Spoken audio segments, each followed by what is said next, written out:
ورحمۃ اللہ وبرکاتہ۔ اعوذ باللہ من الشیطان الرجیم، بسم اللہ الرحمن الرحیم۔ وما تجزون الا ما کنتم تعملون، اور تمہیں کسی اور بات کا نہیں، خود تمہارے اعمال کا بدلہ دیا جائے گا۔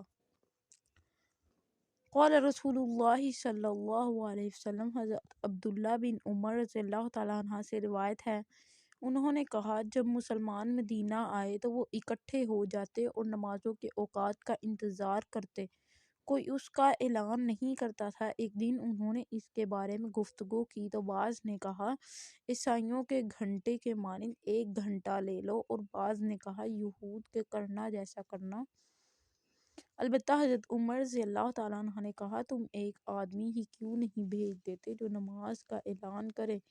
رسول اللہ صلی اللہ علیہ وسلم نے فرمایا، اے بلال، اٹھو اور نماز کا اعلان کرو۔